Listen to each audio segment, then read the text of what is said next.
Hi friends, నేను మీ హేమ. ఆంధ్రాలో ఎక్కువగా వండుకునే పెసర పునుకుల కర్రీ గురించి మీకు చెప్పబోతున్నాను. ముందుగా నూనె వేసి, నూనె కాగాక ఉల్లిపాయ ముక్కలు వేసేసుకుని అందులోనే పసుపు, తగినంత ఉప్పు వేసేసుకుని బాగా మగ్గనివ్వండి.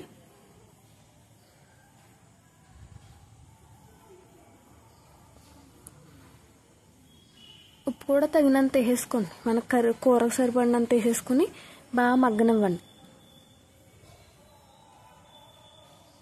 ఒకసారి కలుపుకొని మూత పెట్టేసుకోండి. మగ్గనివ్వండి. మూత పెట్టుకుని మగ్గనివ్వండి.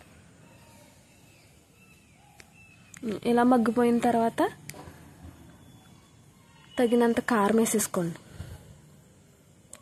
కారం వేసుకుని తగినన్ని వాటర్ పోసుకోండి.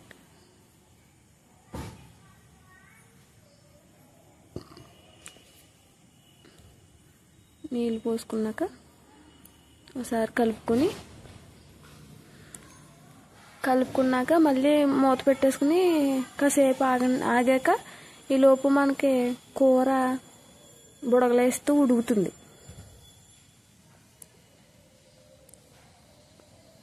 ఇలా ఉడికినప్పుడు మనం పెసర పునుకుల్ని వేసేసుకోవాలి. పునుకు పలంగా వేసేసుకోవచ్చు. మేమైతే ముక్కలు చేసి వేసుకుంటున్నాం. బాగా లోనకే కట్ట పులుసు బాగా పీల్చుకుని బాగుంటుంది కర్రీ. అందుకు మేము ముక్కలు చేసి వేసేసుకుంటున్నాం. మీరు కావాలితే పునుకు పలంగా కూడా వేసేసుకోవచ్చు. అది మీ ఇష్టం.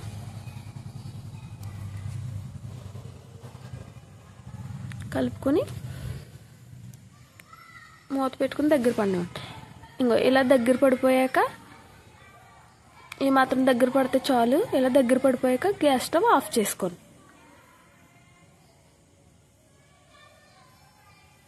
అంతే, కర్రీ అయిపోయింది.